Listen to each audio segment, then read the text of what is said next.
नमस्कार विद्यार्थी मित्रांनो, ज्ञानदीप अकॅडमीमध्ये तुम्हा सर्वांचं मनापासून स्वागत आहे. रिसेंटली आयोगानं 2024 साठीचा सगळ्याच्या सगळा टाइम टेबल शेअर केलेला आहे आणि आपण जर त्या टाइम टेबलकडे एकदम व्यवस्थित पाहितलं तर आपल्या हे लक्षात येतं. हे का सांगतोय माहिती आहे? यामुळे सांगतोय की आता असं झालंय की तुम्ही परत एकदा स्ट्रेस घेताय, तर हा स्ट्रेस रिलीज करण्यासाठी सांगतोय. एक छोटीशी गोष्ट लक्षात घ्या. आयोगाने दिलेल्या टाइम टेबलनुसार 2024 मध्ये जी पूर्व परीक्षा आहे, या परीक्षेला तुम्हाला जवळपास 5 महिने एवढा वेळ मिळणार आहे आणि राज्यसभा मेन्सला तुम्हाला जवळपास 8 महिन्यांचा वेळ मिळणार आहे. म्हणजे 13 महिने. आणि माझ्या मते ज्याला कोणाला अभ्यास कसा करायचा माहिती, जो सिन्सिअर आहे, जो ऑनेस्ट आहे, ज्याला कसा अभ्यास करावा हा अंदाज आहे, सगळ्यात मेन गोष्ट काय ना की ज्याला खरंच मनातून अर्ज आहे, ज्याला मनातून इच्छा आहे की मला पास व्हायचंय, त्या व्यक्तीसाठी हा वेळ मोर दॅन सफिशियंट आहे. माझं वाचून होईल का, माझं एवढं वाचून बाकी आहे, माझा एवढा मोठा गॅप आहे, मी अभ्यास करून 2-3 वर्षी, ही सगळी प्रश्न डोक्यात असणारे सगळे विद्यार्थी किंवा या सगळ्या अननेसेसरी प्रश्नांचं ओझं कॅरी करणाऱ्या सगळ्या विद्यार्थ्यांना सांगतो, हे ओझं हा आत्ताचा व्हिडिओ पाहिल्यानंतर या सेकंदाला टाकून द्या. एक लक्षात घ्या, तुम्ही जेवढ्या दूरपर्यंत हे ओझं कॅरी कराल ना, मी तुम्हाला सांगतो तेवढ्या दूरपर्यंत तुमचा अभ्यासच होणार नाही, तुमचा रिझल्टच येणार नाही. सो आपल्याला पक्क काय लक्षात घ्यायचं की तुम्हाला कोणत्याही केसमध्ये जे ओझं आहे, हे ओझं आत्ताच्या सेकंदाला थांबवायचं, टाकून द्यायचं, ओझं टाकून द्या. तुमच्याकडे असणाऱ्या सगळ्या स्ट्रेसचं, सगळ्या टेन्शनचं, सगळ्या वैतागांचं, सगळ्यांचं ओझं टाकून द्या. आज मी तुम्हाला सिस्टमॅटिकली सगळीच्या सगळी स्ट्रॅटेजी व्यवस्थितपणे सांगणार आहे. इव्हन पुस्तकांची यादी सुद्धा सांगणार आहे, सिस्टमॅटिकली सांगणार आहे. माझं प्रामाणिक मत आहे की जी पुस्तकांची यादी मी सांगेल ती कॉम्प्रेहेन्सिव्ह आहे, ती सिस्टमॅटिक आहे आणि ती तुमच्या आवाक्यामध्ये असावी, ती तुमच्याकडनं वाचून व्हावी, यासाठीची स्ट्रॅटेजी तुम्हाला सांगणार. सो चला, आता सगळ्यात पहिला महत्त्वाचा मुद्दा काय आहे तर मी तुम्हाला 2024च्या प्रिलिम्सची स्ट्रॅटेजी सांगणार आहे. त्या अगोदर एक छोटासा महत्त्वाचा पॉईंट तुम्हाला सांगतो. आपल्या ज्ञानदीप अकॅडमीची एक बॅच सुरू झालेली आहे. 11 डिसेंबरला ही बॅच सुरू होतीये. ही बॅच लाईव्ह आहे, बरोबर आहे, बॅच लाईव्ह आहे. यामध्ये महत्त्वाची गोष्ट, या बॅचचे जे लेक्चर्स आहेत, हे लेक्चर्स तुम्ही कंपल्सरी ॲपवर पाहू शकता. व्ह्यूजवर रेस्ट्रिक्शन नाहीये, कोणत्याही प्रकारचं बंधन नाहीये, फक्त तुम्ही डिव्हाइस चेंज करू शकत नाही, अदरवाईज रेस्ट्रिक्शन नाहीये.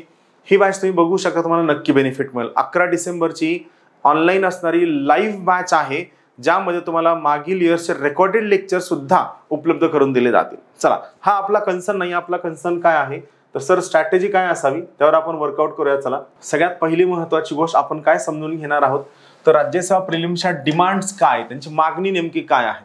दुसरं आपण समजून घेणार आहेत रेफरन्स मटेरियल. आज मी तुम्हाला सगळीच्या सगळी पुस्तकांची यादी सांगणार आहे.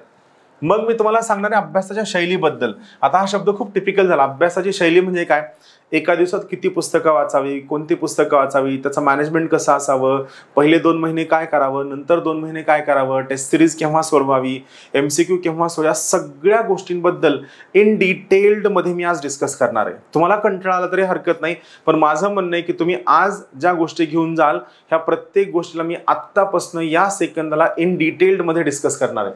पुढचं आहे सगळ्यात महत्त्वाची गोष्ट, स्ट्रेस मॅनेजमेंट, ताणतणावाचं व्यवस्थापन. स्ट्रेस मॅनेजमेंट यावर मी आज खरंच बोलणार आहे. कारण माझं काय म्हणणं आहे माहिती आहे का, ही ॲड आल्यानंतर लोकांनी हा विचार करायला हवा की अरे प्रिलिम्सला आपल्याला भरपूर वेळ मिळतो, इव्हन मेन्सला आपल्याला 7 ते 8 महिने मिळत आहेत, एवढा वेळ मिळतो, तर तुम्ही प्रत्येकानं हा विचार करावा की आपण पास कसं होऊ शकतो.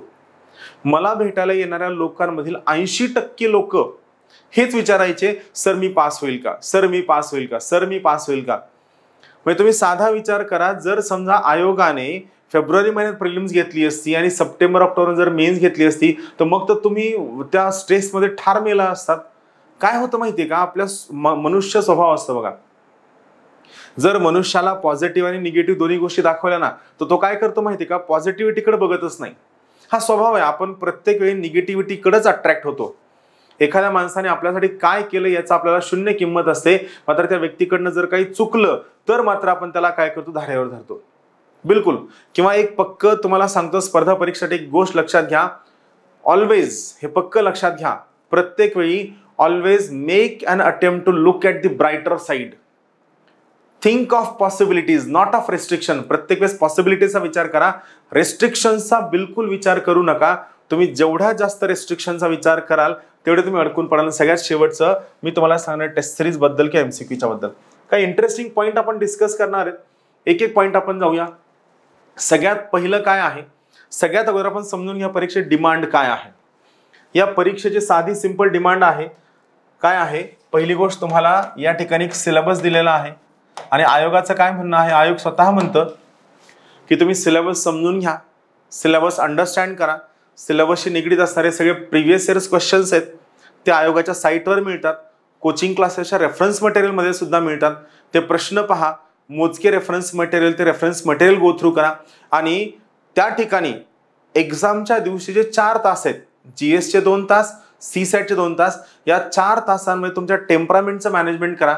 जर तुम्ही या सगळ्या गोष्टींवर चांगलं काम केलं तर आयोगाचं स्वतःचं म्हणणं आहे की तुम्ही खूप पटकन पास व्हाल. सो बेसिकली पहिलं म्हणणं आयोगाचं काय म्हणणं आहे, तुम्ही सिलेबसला जस्टिस द्या, तुम्ही सिलेबसला न्याय द्या, जो तुम्ही देत नाही. दुसरं आयोगाचं म्हणणं आहे की ही परीक्षा एमसीक्यूची आहे. ही परीक्षा कशाची आहे, ही परीक्षा मल्टिपल चॉईस क्वेश्चनची आहे, तुम्ही एमसीक्यूला न्याय द्यायला हवा.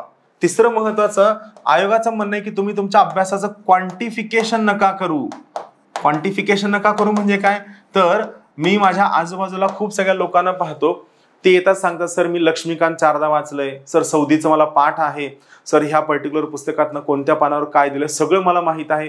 हे सगळंच्या सगळं जर तुम्हाला माहित आहे मग त्यांचं नाही की सर तरी मी फेल का होतो. खास करून हे आता रिसेंटमध्ये कोणाच्या बाबतीत होतंय, राज्याचा मेन्स देणाऱ्या विद्यार्थ्यांच्या बाबतीत होतंय. त्यांचं असं होतंय की सर 3 मेन्स झाल्यात, 4 मेन्स झाल्यात, शेवटची मेन्स आली. आता प्रश्न पडलाय की जर या वर्षी पण आपल्याला कमी मार्क्स पडले तर मग जायचं कुठं, या सगळ्या मेन्सचा अर्थ काय. किंवा सर प्रिलिम्स पास होतोय, काय होतंय माहिती का, तुम्ही स्वतःच्या अभ्यासाचं क्वांटिफिकेशन करताय. तुम्ही हा विचार करताय की जर समजा मी या पर्टिक्युलर ठिकाणी हे पुस्तक 4दा वाचलं तर माझी उत्तर करेक्ट यायला हवी. एखाद्या कोचिंग क्लास वाल्याने सांगितल्यासारखं जर मी समजा या पॉइंटवर 10दा रिव्हिजन केलं तर माझी पोस्ट मिळायला हवी, असं बिलकुल होणार नाहीये, असं कधीही होणार नाहीये. सो इथं बेसिकली काय लक्षात घ्या, तुम्हाला काय क्वांटिफिकेशन पेक्षा तुम्हाला तुमच्या क्वालिटीवर जास्त फोकस करायचा आहे. तुमची क्वालिटी काय म्हणते, तुमच्या लेक्चरची क्वालिटी काय म्हणते, हे सगळ्यात जास्त महत्वाचं आहे. बरं, पुढची महत्वाची गोष्ट, सगळ्यात मेन गोष्ट आपल्याला शोधायची की वाय वी फेल, आपण ही एक्झाम फेल का होतो. आपण फेल का होतो, तर सगळ्यात महत्वाची गोष्ट आपण सिलेबसला आणि आपण परीक्षेला दोन्ही गोष्टींना न्याय देत नाही म्हणून आपण फेल होतो. म्हणजे मी काही गोष्टी काढल्यात त्या फक्त तुम्हाला सांगतो, फक्त लक्ष देऊ नका की तुम्ही का फेल होता. माझं प्रामाणिक मते सगळ्यात पहिलं तुमच्या फेल होण्याचं कारण आहे ते आहे ओव्हर स्ट्रेस, विनाकारांचं घेतलेला खूप जास्त स्ट्रेस. पहा काय असतं, तुमचा अभ्यास चाललाय, सगळं चांगलं चाललंय, तुम्ही वाचलेलं लक्षात राहते, तुम्हाला सगळ्या गोष्टी येत सुद्धा आहेत, सगळं परफेक्ट चाललंय, तरी पण मग तुमचं असं होतं की सर मला स्ट्रेस आलाय. कशाचा स्ट्रेस आलाय, घरी अडचण आहे का नाही, पैसे अडचणले का नाही, मैत्रीण मित्र काय म्हणलं का नाही, अभ्यास केलेला कळत नाही का नाही, असं काहीच नाही. मग सगळ्यात मोठा प्रश्न की स्ट्रेस कशाचा आलाय, तर स्ट्रेस तुम्हाला आलाय तो तुमच्या अति जास्त अभ्यासाचा.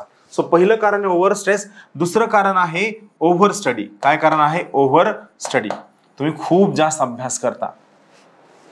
बोर झालं की उठायचं, झेरॉक्स सेंटरला जायचं, झेरॉक्स घेऊन यायच्या. बोर झालं कुठेतरी जायचं, पुस्तक नवीन आलंय जायचं घेऊन यायचं. म्हणजे तुम्ही अननेसेसरी एवढ्या गोष्टी एवढ्या वेळेस वाचत असता की एका वेळेला असं वाटतं की तुम्ही फक्त वाचताय. मी त्यावर सुद्धा बोलणार आहे, ओव्हर स्टडी. तिसरं सगळ्यात महत्वाचं कारण काय आहे, तिसरं महत्वाचं कारण आहे ओव्हर गायडन्स. म्हणजे ओव्हर गायडन्स हे तुमचीच अडचण नाहीये बरं का, ओव्हर गायडन्स ही प्रत्येकाची अडचण आहे. म्हणजे मी तर खूप सगळे लोक पाहिजे ते काय करतात, एका फॅकल्टीला विचारतात, दुसऱ्या फॅकल्टीला भेटतात आणि विचारतात त्यांना सांगितलेलं खरं आहे का, तिसऱ्या फॅकल्टीला विचारतात की जे आता दुसऱ्यांना सांगितलं ते खरं आहे का. आणि तुम्ही प्रत्येकाच्या रादर तुम्ही प्रत्येक गावभराचं सगळं गायडन्स घेऊन जाता आणि तुम्ही फेल होता. अशा वेळेस एखादा कार्यकर्ता असतो, एखादी कार्यकर्ती असते जे कधीच कुणालाच उभ्या आयुष्यात कधीही भेटलेले नसतात, कोचिंग क्लासचं तोंड बघितलेलं नसतं, पुस्तक बघितलेलं नसतं, सिलेबस माहीत असतो, PYQ माहीत असतो, ते खूप सहज पद्धतीनं पास होतात. आलं लक्षात. सो ओव्हर गायडन्स हे सगळ्यात रिस्की आहे. त्यानंतर आणखीन एक महत्वाचा अडचण आहे ती आहे कंपॅरिझन. तुम्हाला या सगळ्या गोष्टी टाळायच्या आता तुम्ही स्वतःची केलेली तुलना, तुम्ही कंटिन्यू स्वतःला इतरांसोबत कम्पेअर करत असता. आता मला खूप सगळी लोक भेटतात ज्यांचं कॉलेज सुरू आहे, ज्यांचा जॉब सुरू आहे, ज्यांना आर्थिक अडचणी आहेत, किंवा खूप सगळ्या गृहिणी आहेत ज्या काय करतात, घरी बसून अभ्यास करतात.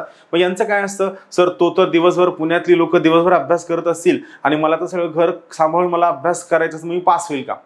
बघा, कुणी किती तास अभ्यास केलाय म्हणून तो व्यक्ती पास होणार नाहीये. तुम्हाला सगळ्यात महत्वाचं काय आहे की किंवा तुम्ही जॉब करताय, तुमचं म्हणणं सर मला जॉबमध्ये 6-7 गेले, मी असं या ठिकाणी होतो, मग माझा प्रोटोकॉलला वेळ झाला किंवा असं झालं तसं झालं. सो काय होतं माहितीये का, तुम्ही स्वतःला प्रत्येकासोबत कम्पेअर करून तुमचा रिझल्ट कधीच येणार नाहीये, कधीही येणार नाहीये. पक्क लक्षात घ्या. आत्ताच्या या सेकंदाला कंपॅरिझन थांबवा. तुम्ही किती तास अभ्यास केलाय, तुम्ही कोणती पुस्तकं वाचली आहेत, तुम्ही कुणासोबत अभ्यास केलाय, तुम्ही कोणत्या शहरात बसून कोणत्या शहरात राहून अभ्यास केलाय, या सगळ्या गोष्टींवर तुमचा बिलकुल रिझल्ट येणार नाही. तुमचा रिझल्ट येणार आहे तुम्ही हा सगळा जो अभ्यास केलाय, या केलेल्या अभ्यासाला तुम्ही किती न्याय दिलाय, या केलेल्या अभ्यासाबद्दल तुम्ही स्वतः किती कॉन्फिडेंट आहात, आणि या केलेल्या अभ्यासाला तुम्ही एक्झामिनेशनच्या दिवशी जीएस आणि सीसॅटच्या 2 पेपर्समध्ये त्या 4 तासांमध्ये किती न्याय देता, तिथं टेम्परामेंट कशी मेंटेन करता, त्या ठिकाणी स्वतःच्या मेंदूला कसं कूल ठेवता, यावर तुमचा रिझल्ट येणार आहे. अदरवाईज इतर कोणत्याही गोष्टीवर तुमचा कधीही रिझल्ट येणार नाही. आणि यामध्ये खूप इंटरेस्टिंग कन्सेप्ट आहे बघा, जापनीज कन्सेप्ट तुम्ही ऐकलं असेल. काइझन, खूप सध्या लोक ही पुस्तकं वाचतात. काइझन नावाचा कन्सेप्ट आहे. काइझन म्हणजे काय, to make small small improvements in a day to day life. कसं असतं, खूपदा घरच्यांचं एक वाक्य असतं बघा, तूप खाल्लं की लगेच रूप येत नसतं. बरोबर आहे, काय वाक्य आहे, तूप खाल्लं की लगेच रूप येत नाही, किंवा कोल्हापूरला गेले किंवा लगेच पहिलवान होत नाही. बरोबर आहे. सो याचा अर्थ काय की तुम्हाला तुमच्या अभ्यासामध्ये, स्टडी हॅबिटमध्ये, तुमच्या प्रिपरेशनमध्ये, तुमच्या रीडिंगमध्ये, तुमच्या बसण्याच्या वेळेमध्ये, तुमच्या बसण्याच्या पद्धतीमध्ये, या सगळ्यांमध्ये तुम्हाला थोडाफार स्वतःला वेळ द्यावा लागणार आहे.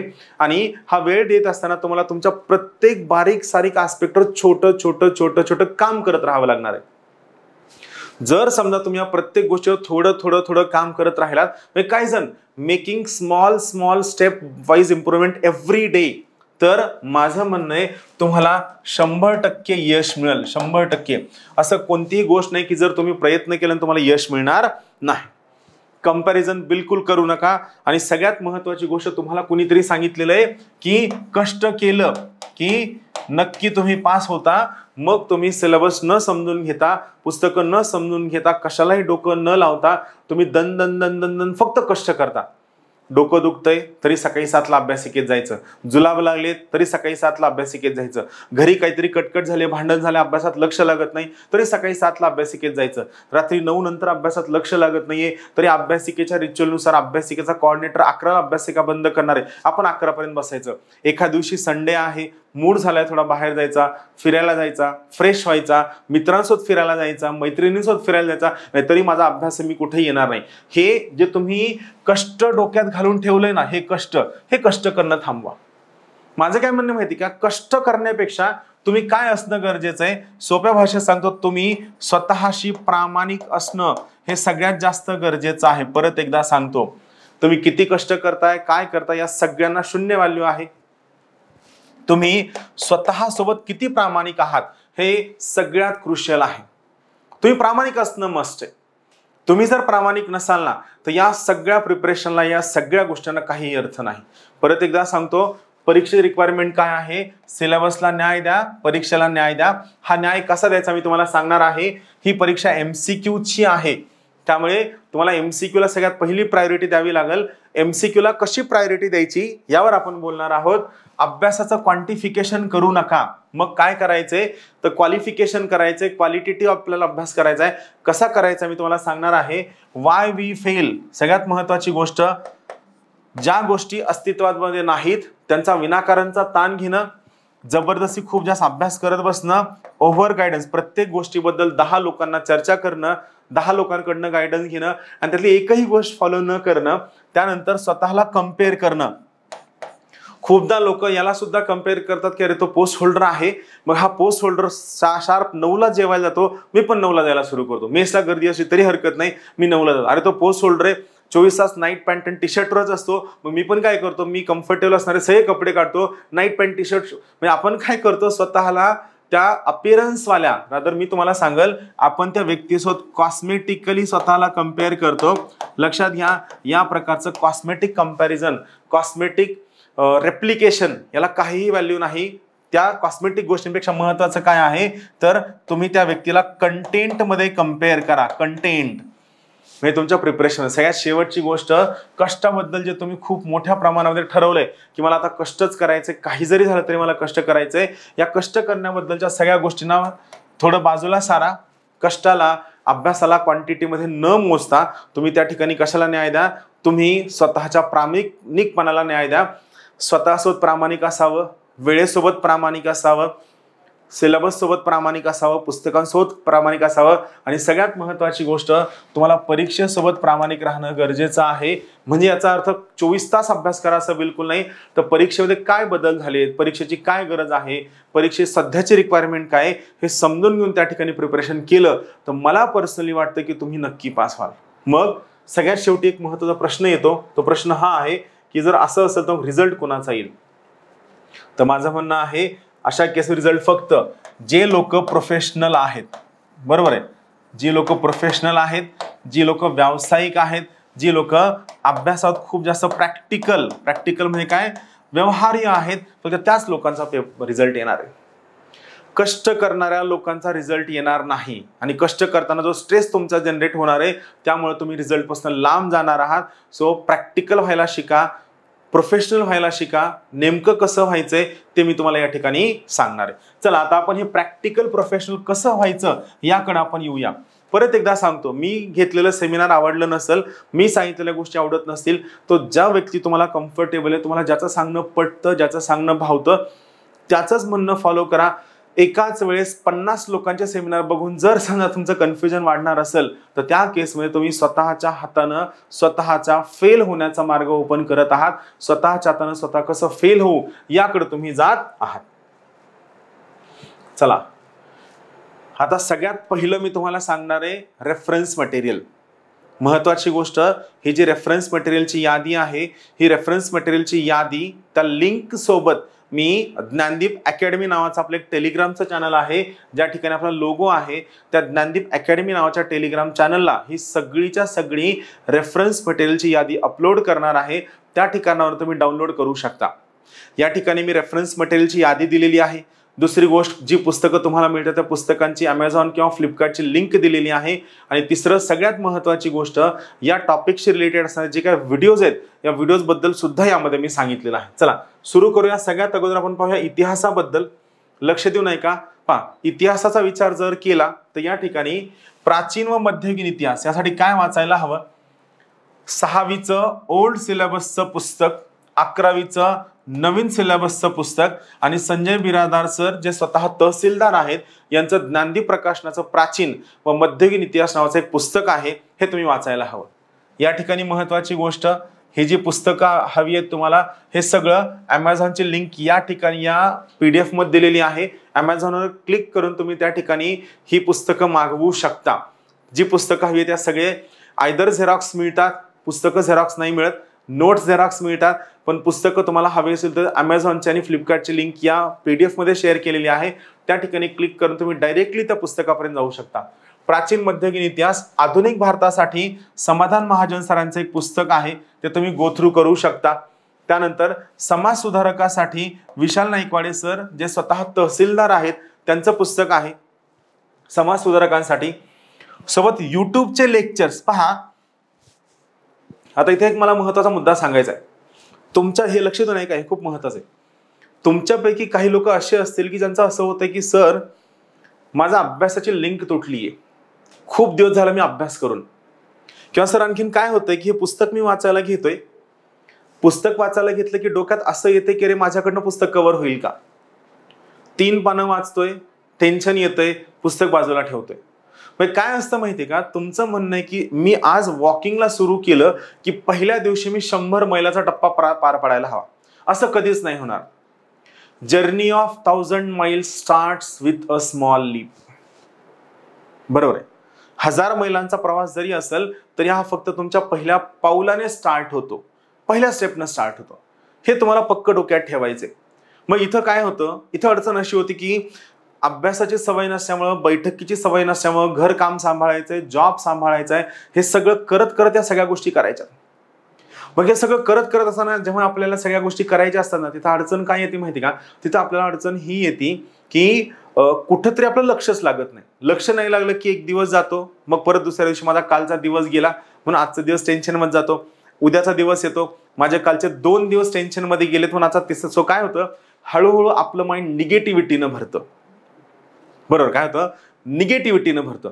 मग जर तुम्हाला राज्यसेवा प्रिलिम्सची तयारी करताना या निगेटिव्हिटीपासून सुटकारा मिळवायचा असेल तर काय करायचं? पहिली सगळ्यात महत्वाची गोष्ट हे पक्क लक्षात घ्या, मी तुम्हाला सुचवल काय करा, प्रिपरेशन करताना जो विषय तुम्हाला सोपा वाटतो त्या प्रिपरेशन पासून सुरू करा.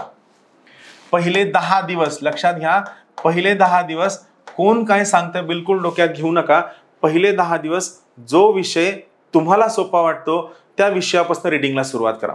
या विषयामध्ये जे टॉपिक तुम्हाला सोपे वाटतात, सोपे टॉपिक, बरोबर, या सोप्या टॉपिक पासून स्टार्ट करा. सोपा विषय, त्या सोप्या विषयामध्ये सुद्धा सोपं टॉपिक. आणि सोपं टॉपिक रीड करताना आणखीन एक गोष्ट लक्षात घ्या. काय लक्षात घ्या, तर या ठिकाणी खूपदा तुम्हाला कुणीतरी सांगितलेलं असतं की 3 तासांची बैठक असावी, 2.5 तासाची बैठक असावी आणि तुम्ही 15 मिनिटात लगेच तुमचं लक्ष उडतं, तुम्हाला वाटतं व्हॉट्सअप बघू का, इंस्टाग्राम बघू का, हे बघू का, ते बघू का. मनाला रेजिस्ट नका करू. तुम्ही मनाला जेवढं फोर्स करून त्या ठिकाणी रेजिस्ट कराल ना, तेवढं तुम्ही या रिझल्ट पासून दूर जाल. बिलकुल मनाला कोणत्याही पद्धतीने कसंही रेजिस्ट करू नका. मनाला वाटतं की 15 मिनिटांनी व्हॉट्सअप बघायचं, बिनधास्त बघा, काही हरकत नाही. सो मी तिसरं तुम्हाला काय सांगाल माहितीये का, तुम्ही अभ्यासाची जी बैठक आहे, बैठक हे 10 दिवसांबद्दल बोलतोय, ज्या दिवशी प्रिपरेशन सुरू कराल. आणि ज्यांची बैठक ऑलरेडी मोठी आहे त्यांच्यासाठी लागू होत नाही, पण ज्या लोकांनी आत्ता अभ्यास सुरू केला त्या लोकांसाठी, ज्यांची बैठक आत्ता जे सुरुवात झाली आहे, या लोकांना वाटतं तेवढा वेळ, वाटेल फक्त तेवढाच वेळ बेटा बसा, वाटेल फक्त तेवढाच वेळ बसणे. अर्धा तास बसलात, तुम्हाला बोर झालं, कंटाळा आला, 5 मिनिटांचा ब्रेक घ्या, परत अर्धा तास बसा. मी तुम्हाला सांगतो 10 दिवसानंतर ऑटोमॅटिकली तुमची बैठक वाढून 1 तासाची होईल. पुढच्या 10 दिवसांनी बैठक 2 तासाची होईल. कारण ही नॅचरल ग्रोथ आहे, ही ऑर्गॅनिक ग्रोथ आहे. आणि मला पर्सनली वाटतं की एक वेळ असेल की ज्यावेळेस तुमची बैठक ऑटोमॅटिकली 3 तासांची असेल, ज्या केसमध्ये तुम्हाला कोणत्याही पद्धतीने थांबण्याची गरज नाही, टेन्शन येणार नाही, काही नाही, तुम्ही बिनधास्त अभ्यास कराल असं मला पर्सनली वाटतं. सो इथे लक्षात घ्या, सोपा विषय घ्यायचा आहे, सोपा टॉपिक घ्यायचा आहे, बैठक वाटेल तेवढ्या वेळेस ठेवायची आहे. मी हे सगळं सांगत करणार आहे. हा व्हिडिओ थोडासा महत्त्वाचा आहे, कारण मला असं वाटतं की मी हे सगळं कॉम्प्रिहेन्सिव्हली सांगितल्यानंतर तुमच्या अभ्यासाला सुरुवात व्हायला हवी. या सगळ्या गोष्टी वाचायच्या. यासोबत माझं म्हणणं आहे की जे तुम्हाला रिव्हिजन करायचं आहे, ह्या रिव्हिजनसाठी ज्ञानदीप अकॅडमीचं माइंड मॅप आहे. ज्ञानदीप अकॅडमीचं माइंड मॅप आहे. हे माइंड मॅप मराठीमध्ये सुद्धा आहे व सेम माइंड मॅप इंग्लिशमध्ये सुद्धा उपलब्ध आहे. इतिहासाचं मराठीमध्ये आणि इंग्लिशमध्ये दोन्हीमध्ये उपलब्ध आहे. मला पर्सनली वाटतं याचे काही डेमो पॉईंट आपल्या टेलिग्राम चॅनलला उपलब्ध आहे, सर्च करून शोधून ठेवा. हे माइंड मॅप तुम्हाला फ्लिपकार्टवरती किंवा ॲमेझॉनवरती कुठेही मिळेल किंवा तुम्हाला कोणत्याही जवळच्या बुक स्टोअरवरती मिळेल.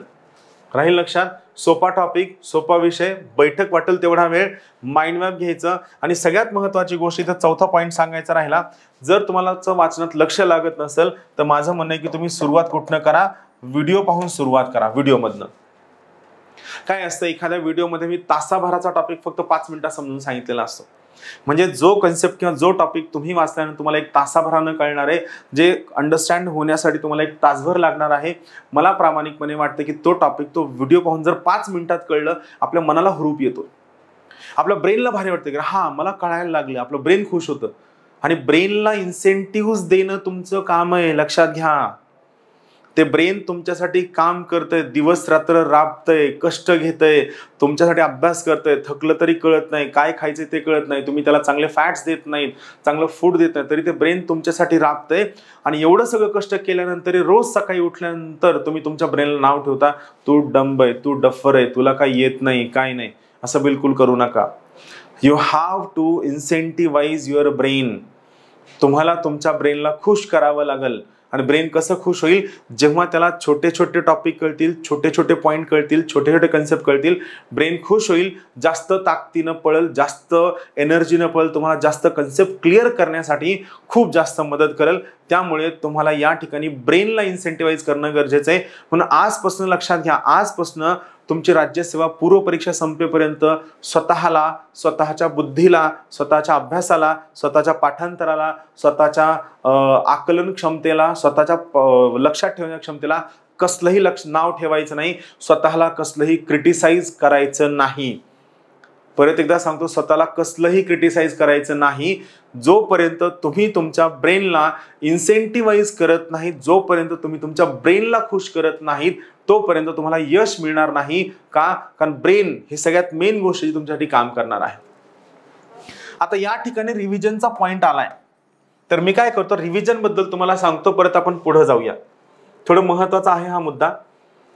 आपण रिव्हिजन बद्दल थोडी चर्चा करणार आहोत. खूप सगळी लोक सांगतात की सर, जर परीक्षा पास व्हायचं असेल तर शेवटच्या 15 दिवसात आपल्या सिलेबसचं 10दा रिव्हिजन व्हायला हवं.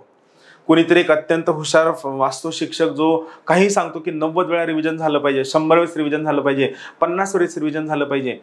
आणि आपले तर हाल असे असतात की आपला सिलेबसच पहिल्यांदा कसाबसा वाचून झालेला असतो. मग आपण कम्पेअर करतो 10 वेळेस रिव्हिजन, माझा सिलेबस एकदाच मोडका तोडका वाचून झालाय, याचा अर्थ मी कुठेही स्टँड होत नाही, मी फेल होईल. आपण ही मानसिकता घेऊन एक्झाम हॉलमध्ये जातो.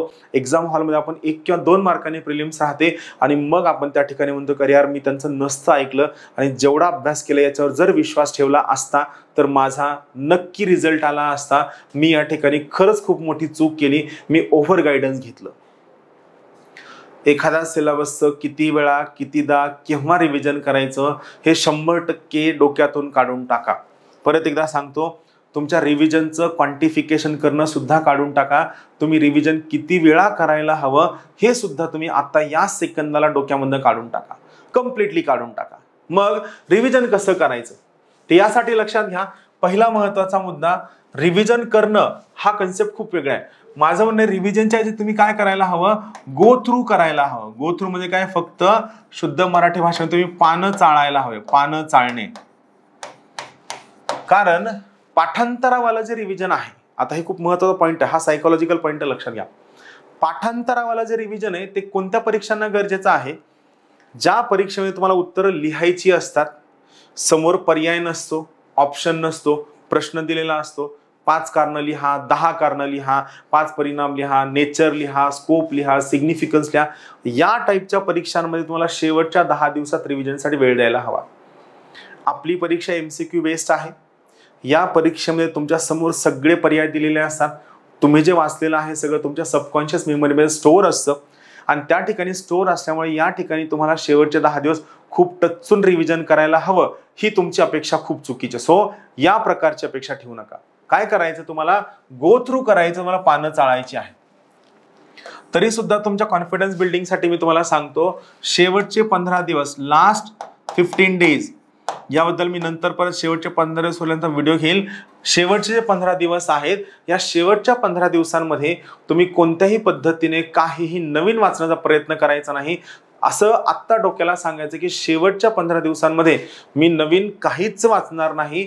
शेवटच्या 15 दिवसात मी फक्त आत्तापर्यंत जे सगळं वाचलेलं आहे, पहा, आत्तापर्यंत वाचलेलं सर्व जे तुम्हाला काय वाटतं, जे तुम्हाला हाय स्कोरिंग वाला वाटतं, हे हाय स्कोरिंग वाला वाटणार आपण काय करूया, या ठिकाणी शेवटच्या 15 दिवसात चाळायचं आहे. तोपर्यंत त्याचा विचार नाही करायचा. मग आता रिव्हिजन कसं करायचं, आता या स्टेजला आता रिव्हिजन कसं करायचं, तर लक्षात घ्या, revision is a continuous process. हे माझा शब्द महत्वाचा आहे. Revision is a continuous process. ही रोज घडणारी प्रक्रिया आहे, वेगळं काहीच करावं लागत नाही. Revision is a continuous process म्हणजे काय, पहा, आता मी तुम्हाला सांगतो काय करायचं, लक्ष देऊ नका, खूप महत्वाचं आहे. रिव्हिजन कसं करायचं, दिवसभर जे तुम्ही वाचलेलं आहे, या वाचलेल्या गोष्टी रात्री झोपण्याच्या अगोदर ज्यावेळी तुम्ही तुमच्या बेडवर बसाल, त्या ठिकाणी शेवटचे 10 मिनिटं फक्त पानं चाळायचे, गोथ्रू करायचे की आज दिवसभरात तुम्ही काय गोथ्रू केलं, आज दिवसभरात तुम्ही काय वाचलंय. वाचायचं नाही, कारण शेवटी विचार करा, 11-12 वाजता तुम्ही प्रचंड थकलेले असता, कंटाळलेले असता आणि त्यावेळेस जर तुम्ही वाचण्याचा प्रयत्न केला तर तुमचं ब्रेन त्याला रिजेक्ट करतं, त्याला रिपेल करतं. सो शेवटचे 10 मिनिटं जे वाचलंय याला फक्त नजरेखालनं घालायचं, याला फक्त गोथ्रू करायचं. दुसऱ्या दिवशी सकाळी उठल्या उठल्या ज्यावेळेस तुमचं माइंड फ्रेश असतं, उठल्या उठल्या सगळ्यात पहिलं काम काय करायचं, काल जे सगळं वाचलेलं आहे हे सगळं परत एकदा नजरेखालनं घालायचं. हे पहा, तुम्ही तुमच्या एका दिवसातला 10 ते 15 मिनिटांचा वेळ जे सगळं वाचलेलं नजरेखालनं घालण्यासाठी देताय, याचं काय लॉजिकल कारण मी नंतरच्या व्हिडिओमध्ये सांगेल. पण रोज तुमचं रिव्हिजन डेली झालं पाहिजे, रोजच्या रोज तुम्ही पानं चाळली पाहिजे. त्यानंतर एका आठवड्याभरामध्ये 3 तास त्या वीकमध्ये काय वाचले, आपल्या रूमला बसायचं, आपल्या बेडवर बसायचं, स्टडी रूम मध्ये बसायचं आणि त्या आठवड्याभरात जे सगळं वाचलेलं आहे या वाचलेल्या सगळ्या गोष्टी नजरेखालनं घालायच्या. वाचण्याचा प्रयत्न करायचा नाही, आठवण्याचा प्रयत्न करायचा नाही, बिलकुल नाही.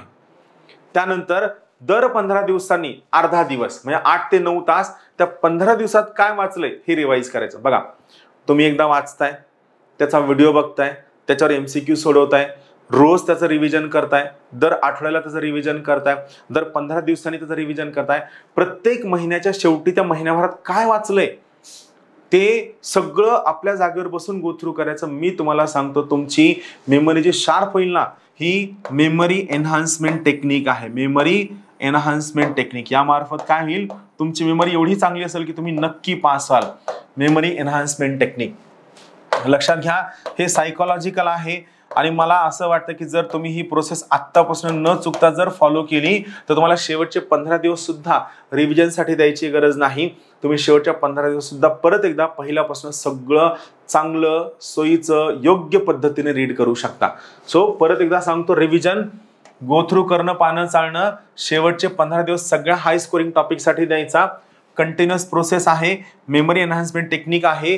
रोज, दर आठवड्याला, दर 15 दिवसांनी, त्यानंतर प्रत्येक महिन्याच्या शेवटी असं कंटिन्यू जर करत गेलात तर लक्षात घ्या, तुमची मेमरी शार्प केव्हा होते, when you follow law of repetition. लक्षात घ्या, लॉ ऑफ रिपिटेशन. रिपिटेशन म्हणजे काय, एखादी गोष्ट पुन्हा पुन्हा आपल्या नजरेखालनं घालणं, एखादी गोष्ट पुन्हा पुन्हा रिपीट करणं, याला म्हणायचं लॉ ऑफ रिपिटेशन. जर तुम्ही लॉ ऑफ रिपिटेशन फॉलो केला तर मला पर्सनली वाटतं की तुम्हाला या ठिकाणी कोणती गोष्ट तुम्ही विसरणार नाही. लॉ ऑफ रिपिटेशन, याला रिव्हिजन बाबत पक्क लक्षात घ्यायचा, स्क्रीनशॉट काढून ठेवा, हे खूप महत्वाचं आहे. आपण हिस्ट्रीचा रेफरन्स मटेरियल पाहितला.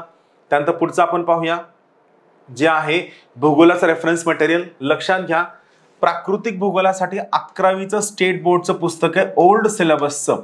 याची कुठेही तुम्हाला झेरॉक्स मिळेल, ती तुम्ही गो थ्रू करा. 11वी स्टेट बोर्डाचं पुस्तक ओल्ड सिलेबसचं. भारताच्या भूगोलासाठी श्रीकांत जाधव सरांच्या नोट्स आहेत, सोबत त्यांचे मॅरेथॉनचे लेक्चर्स आहेत, ते गो थ्रू करा. किंवा सौदी सरांचं भूगोल आणि पर्यावरण गो थ्रू करा. इथं लक्षात घ्या, तुम्हाला दोनही पुस्तकांमध्ये नोट्समध्ये गोष्टी सिलेक्टिव्हली वाचायच्या आहेत. एक एक पुस्तक जवळपास 1,500-2,000 हजार पानांचं आहे. हे पुस्तक वाचायला 3 ते 4 महिने लागतात. आपल्याला एकाच विषयाला किती मार्क आहेत हा विचार करून त्यातला कोणता पॉईंट महत्वाचा आहे, कशावर प्रश्न येतो, कसा येतो, हे लक्षात ठेवून तुम्हाला प्रश्न विचारायचा आहे. महाराष्ट्र भूगोलासाठी श्रीकांत सरांचं महाराष्ट्र भूगोलाचं पुस्तक आहे, किंवा सौदी सरांचं परत भूगोल आणि पर्यावरण गो थ्रू करू शकता. युट्यूबचे लेक्चर्स आहेत, सगळ्यात महत्वाची गोष्ट मॅरेथॉन संभाव्य प्रश्नांची, आणि सगळ्यात महत्वाची गोष्ट भूगोलाचा माइंड मॅप आहे, जो तुम्ही चांगल्या पद्धतीने गो थ्रू करू शकता, जो तुम्हाला कुठेही मिळणार आहे. त्यानंतर आपण पॉलिटीचा जर विचार केला तर पॉलिटीमध्ये लक्ष्मीकांतचं पुस्तक आहे मराठी किंवा इंग्रजीमध्ये. त्यानंतर माझ्या स्वतःच्या क्लास नोट्स आहेत. या क्लास नोट्स तुम्हाला मराठी किंवा इंग्लिशमध्ये कुठेही मिळून जातील. Amazonवर सुद्धा अवेलेबल आहेत. रिव्हिजनसाठी ज्ञानदीपचं माइंड मॅप आहे, सोबत पॉलिटीचे युट्यूबचे लेक्चर्स आहेत. एक लेक्चर मी स्वतः घेतलेला आहे, दुसरं लेक्चर सुशील सरांनी घेतलेलं आहे. हे तुम्ही या ठिकाणी गो थ्रू करू शकता. इथं आणखी एक पॉईंट तुम्हाला सांगायचा राहिला की युट्यूबचे लेक्चर्स पाहताना इथे एक पक्क लक्षात घ्या, युट्यूबच्या लेक्चर्समध्ये एक लेक्चर श्रीकांत जाधव सरांचा आहे, सोबतच या ठिकाणी निखिल सरांनी सुद्धा जिओग्राफीचं रिव्हिजन घेतलेलं आहे. दोघांचे नाव टाकून तुम्ही जर त्या ठिकाणी व्हिडिओ सर्च केले तर तुम्हाला दोन्ही व्हिडिओ मिळतील. दोन्ही व्हिडिओजमधनं तुमचं प्रिलिम्सचा सगळा पोर्शन खूप चांगल्या पद्धतीने कव्हर होणार आहे. निखिल सरांनी सुद्धा, श्रीकांत जाधव सरांनी सुद्धा घेतलेला आहे. दोघांचे कंटेंट पहा. मी मगाशी सांगितलं, जर तुम्हाला टॉपिक अवघड वाटत असेल आणि रिडिंगला जर लक्ष लागत नसेल तर अगोदर यांचे व्हिडिओज पहा. ज्या व्हिडिओमध्ये तुम्ही कम्फर्टेबल आहात ते व्हिडिओज पाहून मग परत तुम्ही पुढे जाऊ शकता. त्यानंतर इथे एक आणखीन एक टॉपिक आहे, बालाजी जगताप सरांचा पंचायत राजच्या क्लास नोट्स आहेत, रिव्हिजनसाठी ज्ञानदीपचा माइंड मॅप आहे आणि युट्यूबचे लेक्चर्स हे तुम्ही गो थ्रू करू शकता. पंचायत राजवर सुद्धा आपण एक मॅरेथॉन सिरीज घेतली होती. या मॅरेथॉन सिरीज मधून खूप सगळे प्रश्न आले होते, त्यामुळे तुम्ही हे खूप बेनिफिशियली बघू शकता पॉलिटीसाठी. त्यानंतर पुढचं महत्वाचं आहे इकॉनॉमिक्ससाठी. इकॉनॉमिक्सचा सिलेबस थोडासा डायव्हर्स झालेला आहे, डायनॅमिक झालेला आहे आणि तुम्ही जे आकडे पाठांतर करत बसता हे तुम्हाला टाळायचं आहे. आकड्यांवरती न जाता तुम्हाला काही बेसिक गोष्टींवर वर्कआउट करायचं आहे. तर पहा, 11वी-12वी स्टेट बोर्डाचं इकॉनॉमिक्सचं पुस्तक आहे. नवीन पॅटर्न नुसार हे वाचणं कंपल्सरी आहे. परत एकदा सांगतो, 11वी-12वी स्टेट बोर्डाचं पुस्तक हे वाचणं कंपल्सरी आहे. देसले सरांचे दीपस्तंभ प्रकाशन, लोक सांगतात, आम्ही त्यांना म्हणलं की देसले सरांचं पुस्तक वाचा, मग ते म्हणतात दीपस्तंभ प्रकाशनाचं नको वाचू का, किंवा म्हणलं दीपस्तंभ वाचा देसले सरांचं नको वाचू का. देसले सरांचंच पुस्तक दीपस्तंभ प्रकाशनाच्या अंतर्गत आहे. या प्रकाशनाचे दोन्ही पुस्तकं तुम्ही सिलेक्टिव्हली गो थ्रू करायला हवी. लक्षात घ्या, दोन्ही पुस्तकं पूर्ण वाचायची नाहीयेत. परत एकदा सांगतो, दोन्ही पुस्तकं पूर्ण वाचायची नाहीयेत, सिलेक्टिव्हली वाचायची आहेत. रिव्हिजनसाठी ज्ञानदीपचा माइंड मॅप आहे, सोबत ज्ञानदीपच्या नवीन रिवाइज क्लास नोट्स सुद्धा येत आहेत. या क्लास नोट्स तुम्हाला सिलेक्टिव्हली वाचायच्या आहेत आणि युट्यूबचे लेक्चर्स तुम्हाला गो थ्रू करायचे आहेत.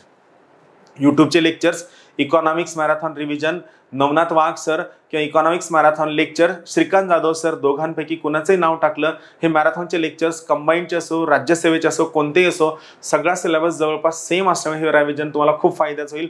रादर मी तुम्हाला सुचवल की आजपासून रोज रात्री 10 ते 11 हा वेळ तुम्ही व्हिडिओ पाहण्यासाठी द्या. आय पर्सनली फील तुम्हाला खूप जास्त बेनिफिट होईल. संध्याकाळच्या जेवणानंतर किंवा दुपारच्या जेवणानंतर खूप कंटाळा आलेला असतो, अभ्यास करायला नको नकोसं होतं, झोप आलेली असते. मग झोप घालविण्यासाठी आपण काय करतो, इंस्टाग्राम बघतो, व्हॉट्सअप बघतो, फेसबुक बघतो. हे न बघता तुमचं प्रामाणिकपणा जर तुमच्या सोबत असेल तर हे सगळं टाळून जर समजा त्या ठिकाणी तुम्ही कंपल्सरीली मॅरेथॉनचे लेक्चर्स दुपारच्या जेवणानंतर, रात्रीच्या जेवणानंतर जर पाहितले, तर जरी तुम्हाला कंटाळा आलेला असला तरी सबकॉन्शियसली तुमची मेमरी त्यावर काम करते, सबकॉन्शियसली तुमचं ब्रेन त्यावर काम करतं आणि हे तुम्हाला नक्की बेनिफिट देतं, तुम्हाला रिझल्ट देण्यासाठी कामाचं असतं.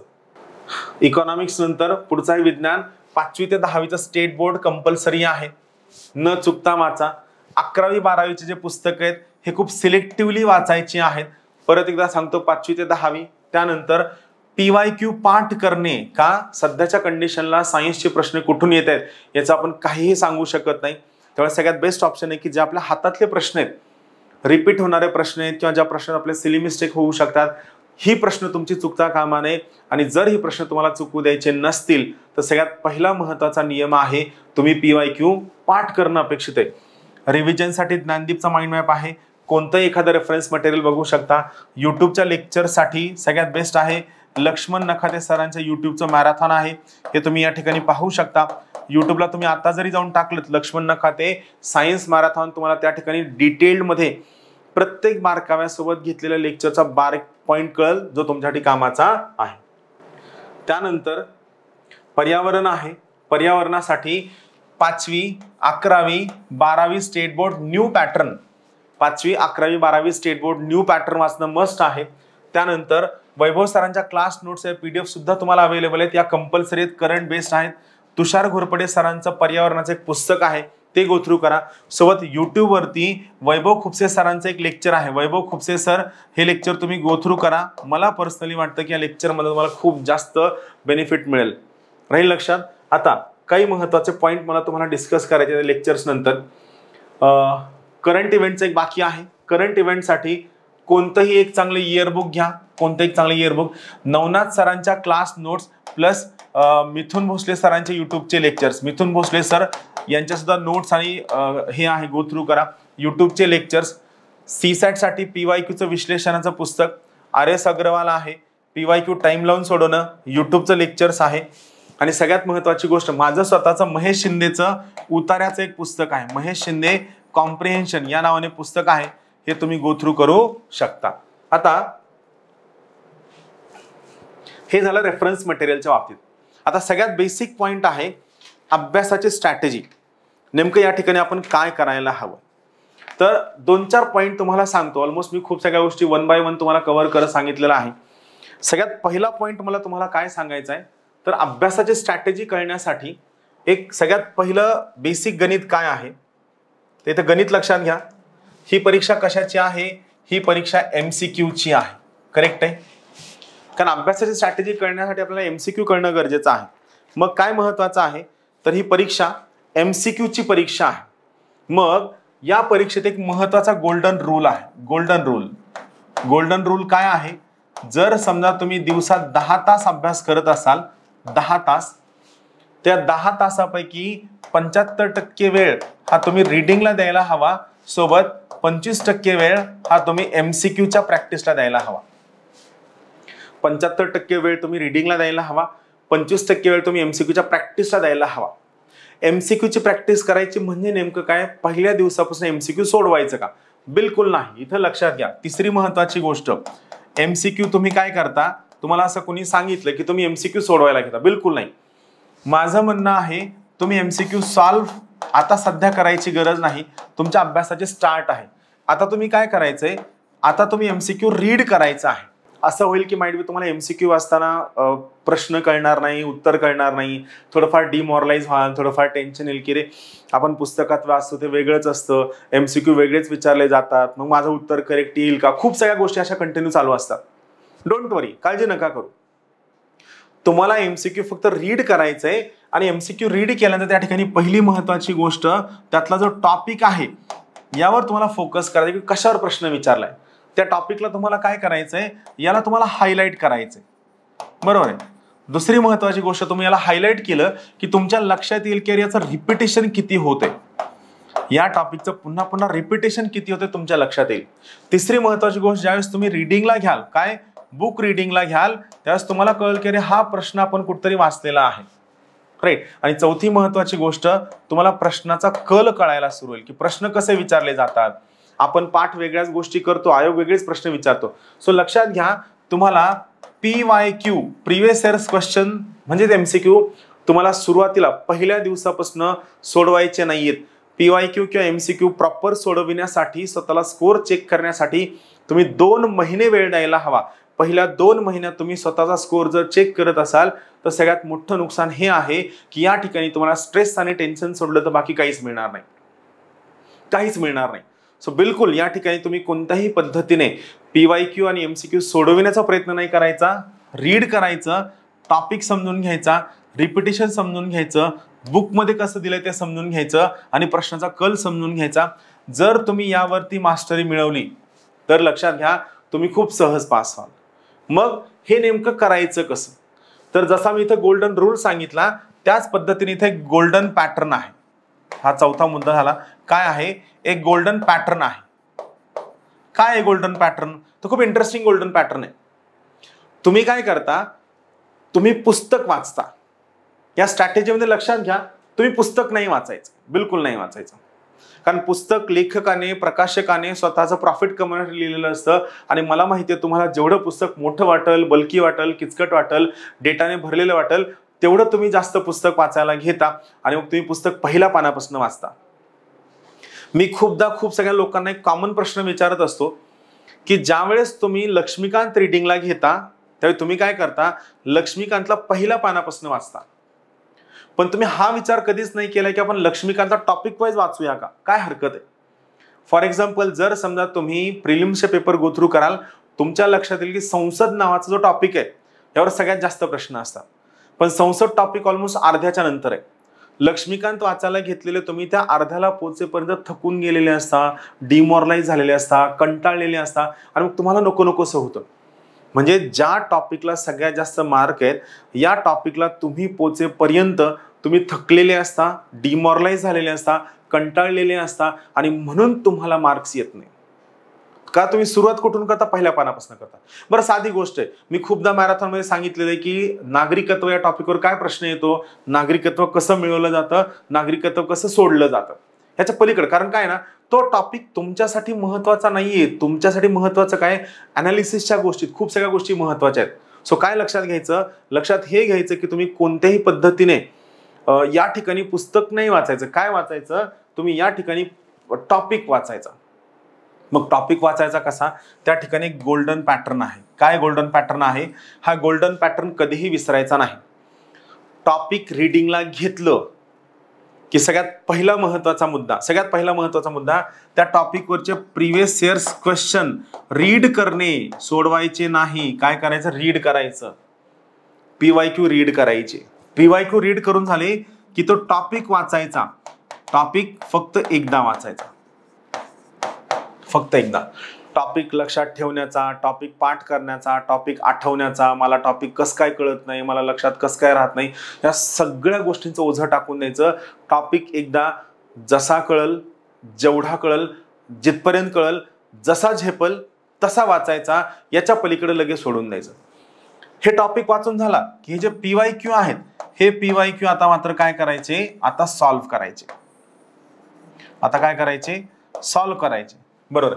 हा, सॉल्व्ह करताना लक्षात घ्या तुमचे किती करेक्ट आले, किती चुकले त्याचा विचार नाही करायचा. आपला अभ्यासच पूर्ण झालेला नाही तर मला सांगा प्रश्नांची उत्तरे येतील का? नाही येणार आहेत. असं कन्सिडर करा आपले 100% सगळे MCQ चुकतील, काय हरकत नाही. आणि हे PYQ परत एकदा सॉल्व्ह झाल्यानंतर मग 2 महिन्यानंतर, जानेवारी फेब्रुवारीच्या नंतर मग तुम्ही न्यू MCQ सॉल्व्ह साठी घ्यायचं, नवीन MCQ. हा गोल्डन पॅटर्न आहे. परत एकदा सांगतो. PYQ सगळ्यात अगोदर काय करायचं? PYQ वाचायचं. PYQ वाचून झाल्यानंतर PYQ वाचायचं, सोडवायचं नाही. हे वाचून झाल्यावर टॉपिक वाचायचा, हे वाचून परत PYQ वाचायचं. हे झालं की नवीन MCQ रिडिंगला घ्यायचं. गोल्डन रूल सांगितलाय तुम्हाला, गोल्डन पॅटर्न सांगितलं आहे. MCQ का महत्वाचे, PYQ का महत्वाचे, याबद्दल आपण डिस्कस करत. सोबत तुम्हाला काय सांगितलंय? तुम्हाला पुस्तक नाही वाचायचंय. तुम्हाला काय करायचंय? तुम्हाला त्या ठिकाणी टॉपिक वाचायचा आहे. टॉपिक वाचायचं म्हणजे नेमकं काय करायचं? थोडं इंटरेस्टिंग पॉइंट आहे, लक्षात घ्या. इथं काय करायचं तुम्हाला लक्षात घ्या. PYQचं अनालिसिस करणं खूप जास्त गरजेचं आहे. 6वा पॉइंट आहे PYQचं अनालिसिस करणं. PYQ चालणं खूप जास्त महत्वाचं आहे. मग महत्वाची गोष्ट काय की आता अवेलेबल टाइम मध्ये तुम्ही PYQचं अनालिसिस करत बसलात तर वेळ पुरणार आहे का? बिलकुल नाही पुरणार. तुम्ही आता या वेळेस जर PYQचं अनालिसिस करत बसलात तर तुम्हाला 1857 उजाडेल पास होण्यासाठी. बिलकुल. PYQचं अनालिसिस काय करायचं? मार्केटमध्ये जे रेडीमेड आहे ते अवेलेबल करून घ्या, ते वाचून काढा. ज्ञानदीपचं MPSC प्रिलिम्सचं PYQचं अनालिसिस पुढच्या 15 दिवसांमध्ये मार्केटमध्ये उपलब्ध असणार आहे. त्या ठिकाणावरून तुम्ही परचेस करू शकता. PYQचं अनालिसिस या ठिकाणी रेडीमेड मध्ये वाचायचं. हे वाचताना काय लक्षात घ्यायचं? हे वाचताना आता आपलं काय ठरलंय की पुस्तक नाही वाचायचं. काय वाचायचं? टॉपिक वाचायचं. मग जर टॉपिक वाचायचे असतील तर काय करायचं? या टॉपिकचं डिव्हिजन करायचं. काय डिव्हिजन करायचं?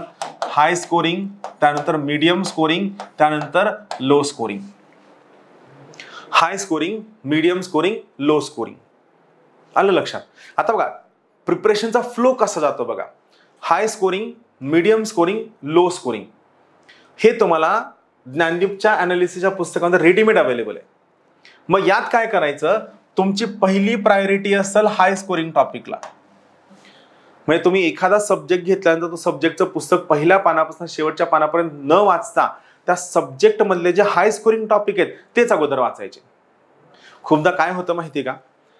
तुम्ही या कष्ट करण्याच्या नादात सुरुवातीला एवढी पुस्तकं वाचून घेता की ज्यावेळेस तुमच्या लक्षात येतं की परीक्षा एक 15-20 दिवसावर उरली आहे आणि आपण कोणत्याही टॉपिकला रिव्हिजन देऊ शकलो आणि त्यावेळेस तुम्हाला कळतं अरे आपण एवढी पुस्तकं वाचायची नको होती, याने आपल्याला फायदा झाला नाही, आपला खूप सगळा वेळ अननेसेसरी अवांतर अनवॉरंटेड पुस्तकं, नोट्स, झेरॉक्स वाचण्यात गेला. याच्याऐवजी आपण जर मोजक्या टॉपिकवर फोकस केला असता ज्यामधून आपल्याला रिझल्ट येणार आहे. रिझल्ट का येणार आहे? कारण ही रिलेटिव्ह परीक्षा आहे. या परीक्षेमध्ये तुम्हाला 100 पैकी 99% स्कोर करायचे नाहीये. 10वी 12वी तुमच्या ग्रॅज्युएशन सारखं. या ठिकाणी तुम्हाला फक्त ती क्वालिफिकेशनची लाईन क्रॉस करायची आहे. एकदा का तुम्ही क्वालिफिकेशनची लाईन क्रॉस केली की मग त्या ठिकाणी क्वालिफिकेशनची लाईन 1 मार्कानं क्रॉस करणारा आणि ती क्वालिफिकेशनची लाईन 100 मार्कानं क्रॉस करणारा दोघं जणही सेम लेवलला असतात, दोघं जण सेम पातळीवरती असतात. म्हणून महत्वाचं काय? या ठिकाणी टॉपिकचं डिव्हिजन दिलंय. प्रत्येक विषयातले हाय स्कोरिंग टॉपिक अगोदर वाचायचे. प्रत्येक विषयातल्या मीडियम स्कोरिंगला सेकंड प्रायोरिटी द्यायची. सेकंड टाइम काय करायचं? प्रत्येक विषयातले मीडियम स्कोरिंग टॉपिक वाचायचे.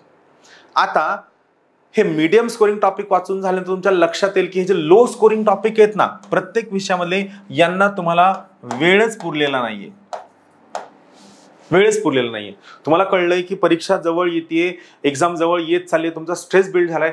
तुम्हाला लक्षात येतं का की तुम्ही लो स्कोरिंग टॉपिकला सुद्धा हाय स्कोरिंग टॉपिक एवढाच वेळ द्यायचा आणि म्हणून तुमचा रिझल्ट येत नव्हता. नवीन पद्धतीमध्ये माझ्या म्हणण्यानुसार लो स्कोरिंग टॉपिक काय करायचं, याला वेळ मिळत नाही, पहिला मुद्दा. दुसरी महत्वाची गोष्ट, हे लो स्कोरिंग टॉपिक बिलकुल तुम्ही रीड करायचे नाही, यांचं वाचन नाही करायचं. मग या ठिकाणी काय करायचं, लो स्कोरिंग टॉपिक वरचे PYQ पाठ करणे, 100% पाठ करायचं, आकडेवारी सहित सनावळ्यासहित सगळं पाठ करणं. दुसरं, लो स्कोरिंग टॉपिक वरती ज्या टेस्ट सिरीज मधले प्रश्न आहेत, टेस्ट सिरीज मधले MCQ आहेत, हे तुम्ही पाठ करणं. लो स्कोरिंग टॉपिक वरती जर एखादी शॉर्ट नोट असेल तर शॉर्ट नोट तुम्ही पाठ करणं गरजेचं आहे. कारण लो स्कोरिंग टॉपिक मध्ये लक्षात घ्या, इनपुट आउटपुट रेशो हा खूप जास्त पुअर असतो. इनपुट आउटपुट रेशो एवढा जास्त पुअर असतो की या लो स्कोरिंग टॉपिकला तुम्ही किती जरी अभ्यास केला तरी तुम्हाला लॉंग टर्म मध्ये ऍडव्हान्टेज मिळत नाही. राईट. सो हाय स्कोरिंग, मीडियम स्कोरिंग रीड करायचं, लो स्कोरिंग टॉपिकला थोडासा कमी वेळ द्यायचा. आता पहा, PYQ अनालिसिस रेडीमेड घ्यायचं, टॉपिक गो थ्रू करायचे आणि मग काय करायचं, रीड ओनली टॉपिक.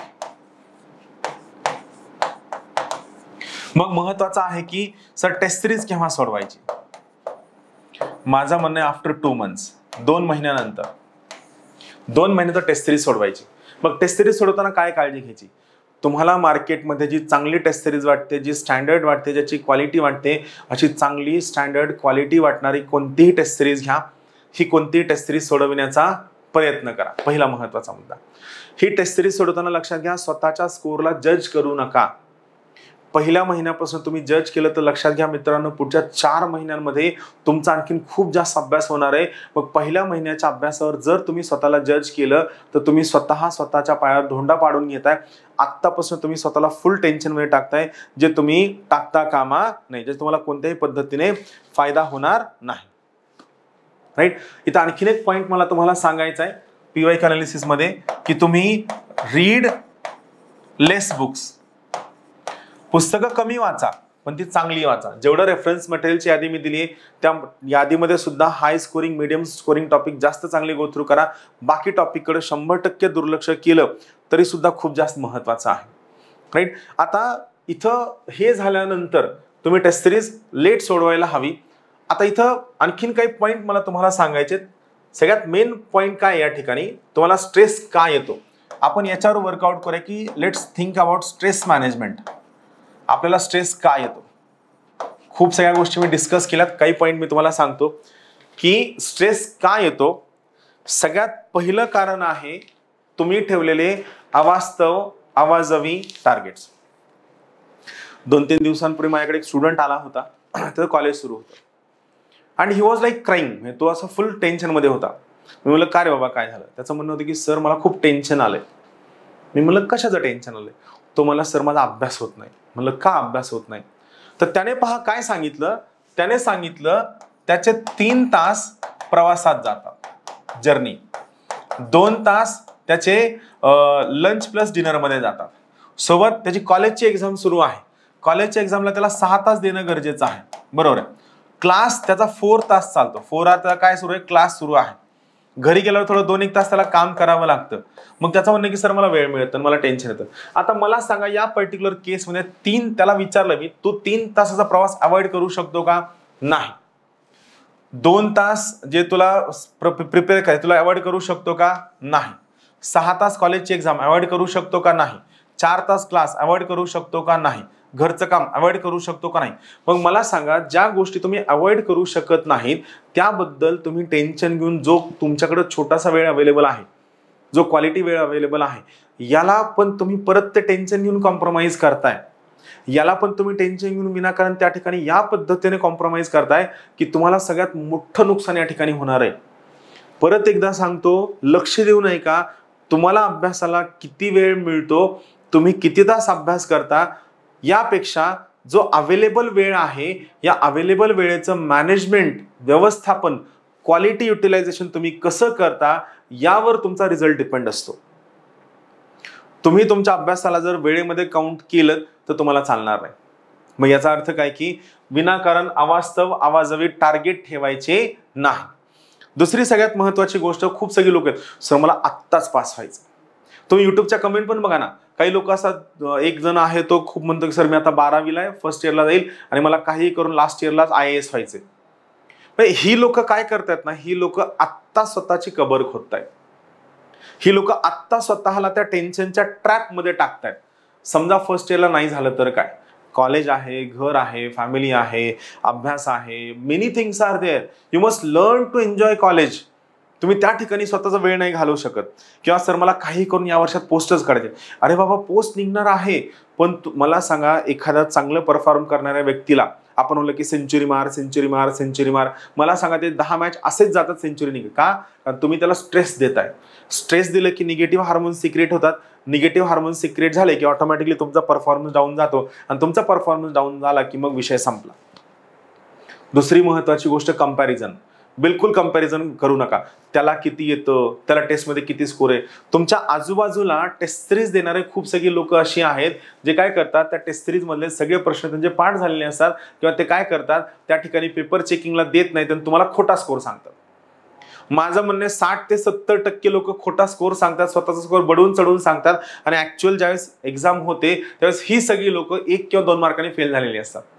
बघा ना, कोचिंग क्लासच्या टेस्ट सिरीजमध्ये टॉपर असणारी लोक हे 1 किंवा 2 मार्कांनी फेल होतात. का फेल होतात? कारण या सगळ्या लोकांना काय आहे ना, सवय लागलेली असते खोटं बोलायची. पण या लोकांनी खोटं बोललं की तुम्ही टेन्शन घेता, ते काहीच अभ्यास करत नाही, मी एवढा वेळ अभ्यास करतो, त्याचा एवढा स्कोर येतोय, माझा स्कोर येत नाही. आणि तुम्ही काय करता, तुम्ही स्वतःच्या ब्रेनला डिसइन्सेंटिव्हाइज करताय, जे तुम्ही करता का नाही. बिलकुल त्याला किती येतं या प्रकारच्या कोणत्याही गोष्टी तुम्ही स्वतःला त्या ठिकाणी कम्पेअर करायच्या नाही. आणखीन एक महत्त्वाची गोष्ट आहे, मी तुम्हाला सर्वांना सुचवल, MCQ टाईपच्या परीक्षांमध्ये डिस्कशन करा, पण डिस्कशन करण्याला खूप कमी युटिलिटी आहे. डिस्कशन करणं केव्हा गरजेचं होतं, ज्यावेळी तुमचे कन्सेप्ट क्लिअर नसतात तेव्हा फायद्याचा होता. आता यूट्यूबला, कोचिंग क्लासच्या ऑनलाईन बॅचेसमध्ये एवढा सगळा डेटा अवेलेबल आहे की हा सगळ्याचा सगळा डेटा जर समजा तुम्ही योग्य पद्धतीने रिवाईज केला, चांगल्या पद्धतीनं जर तुम्ही गो थ्रू केलं, तर मला वाटतं तुम्हाला कोणत्याही प्रकारच्या डिस्कशनची गरज नाही. कारण डिस्कशन करताना आपलं एक तर भांडण होतं, काहीतरी खटका उडतो, 3दा आपण चहाला जातो, मग पार्टीचा प्लॅन बनतो, हे सगळं होतं. आणि सगळ्यात महत्त्वाची गोष्ट, डिस्कशन करताना काही लोकांना हवा करायची सवय असते. ते एक्झाम सोडून इतर गोष्टींवर एवढं जास्त डिस्कस करतात की आपली एक्झाम लांब राहते, अभ्यास लांब राहतो, सगळं प्रिपरेशन लांब राहतं आणि आपण विनाकारांच्या अवास्तव आवाजवी गोष्टीवर एवढा वेळ देतो की discussion becomes a cause of stress. आणि सगळ्यात मेन प्रश्न हा येतो की मग आपण मित्राला नाही कसं म्हणायचं. ते म्हणतील अरे याला येत नाही, हा डिस्कशनला येत नाही. बिलकुल नाही. मी तुम्हाला सुचवल, माझं असं मत आहे की जोपर्यंत तुमचा चांगला अभ्यास होत नाही, जोपर्यंत तुम्हाला गरज नाही, तोपर्यंत तुम्ही विनाकारण कोणत्याही प्रकारचं डिस्कशन करता कामा नये. डिस्कशनचा असंच खूप मोठा फायदा होत नाही. आणखीन एक महत्त्वाचा प्रश्न आहे, तो आहे एका दिवसात किती पुस्तकं वाचावी. माझं म्हणणं आहे, एका दिवसात तुम्ही 2 विषय वाचावे, पण ते विषय न वाचता तुम्ही टॉपिक वाचावे. हाय स्कोरिंग, मीडियम स्कोरिंग टॉपिक वाचावे. कोणतंही टार्गेट ठेवता कामा नये. तुमच्या सोयीने टप्प्याटप्प्याने हळूहळू जात जात तुम्ही अभ्यास करावा. 2 विषय का वाचावे? यासाठी वाचावे की जेव्हा तुम्ही 2 विषय वाचता, तुम्हाला 2 व्हरायटी ऑफ थॉट प्रोसेस चालते. या 2 व्हरायटी ऑफ थॉट प्रोसेसमध्ये तुम्हाला खूप जास्त गोष्टी कळतात. तुम्हाला अभ्यासाची इंटरेस्ट निर्माण होतो, तुमचा अभ्यास चांगला होतो. माझं म्हणणं, दिवसात 2 पुस्तक तुम्ही वाचायला हवे. नोट्स काढाव्या का? नोट्स काढणं हे ऍक्च्युली तुम्हाला खूप सगळ्या लोकांना आवडतं. कारण काय होतं, नोट्स काढलं की वेळ पण जातो, माणूस थकतो, टाइमपास होतो, 3-4 पेन वापरता येतात आणि आपल्याकडं काहीतरी समोर दिसणारा असा गोष्ट जे आपण समोरच्यांना सांगू शकतो, माझ्याकडे नोट्स आहेत. आपण त्या नोट्स परत रिव्हिजनला वापरत नाही, पण आपण परत म्हणतो की माझ्याकडे नोट्स आहेत. थोडं तुम्हाला पटायचं नाही, चुकीचं वाटेल, बट आय वुड सजेस्ट हे 5 महिने नोट्स मेकिंगसाठी नाही आहेत. हा अटेम्प्ट खूप जास्त क्रुशियल आहे. Don't make notes. त्याच्याऐवजी काय करा, जे पॉईंट तुम्ही PYQचा अभ्यास केल्यामुळे तुम्हाला वाटतं महत्त्वाचे आहेत, यासाठी नोटबुक कम डायरी करा. या डायरीत फक्त तेवढे मुद्दे लिहून ठेवा. बाकी सगळ्या कोचिंग क्लासेसच्या क्लास नोट्स खूप चांगल्या आहेत. ज्या कोचिंग क्लासच्या क्लास नोट्स तुम्हाला आवडतात, त्या कोचिंग क्लासच्या क्लास नोट्स घ्या. त्या क्लास नोट्समध्ये तुम्ही जे वाचले याला ॲडिशन करा. स्वतः लेखक होण्याचा प्रयत्न करू नका. मला खूप सगळे लोक येतात म्हणतात, सर माझ्या नोट्स चांगल्या, तुम्ही पब्लिश करणार का, प्रिंट करणार का, अमकं तमकं. माझं म्हणणं आहे, याला मार्केट नाही, हे खूप डिफिकल्ट आहे.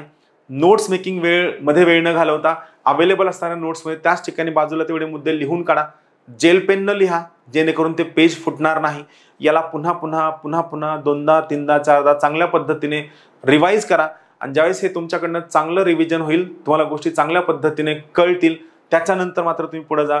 पण मी तुम्हाला म्हणेल की हा अटेम्प्टला तुम्ही नोट्स न काढता नोटबुक कम डायरीमध्ये जे तुम्हाला महत्त्वाचं वाटतं ते लिहून काढून ते फक्त गो थ्रू करा.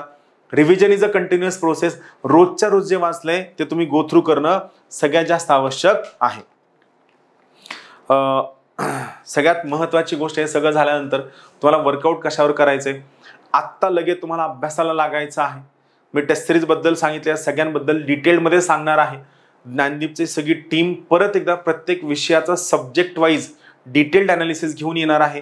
हा व्हिडिओ नक्की पहा, 2 वेळेस 3 वेळेस नक्की पहा. तुम्हाला जर काही डाऊट असेल तर यूट्यूबवरती आता मी लाईव्ह डाऊट क्लिअरिंग सेशनसाठी सुद्धा येणार आहे, आपल्या ॲपवर सुद्धा येणार आहे. त्यावेळेस आपण नक्की यावरती चर्चा करूया. पण मी सांगितलेली स्ट्रॅटेजी जर फॉलो केली तर आय पर्सनली फील की तुमचा रिझल्ट याला काहीही वेळ लागणार नाही. भेटूया लवकरात लवकर. सर्वांना मनापासून शुभेच्छा.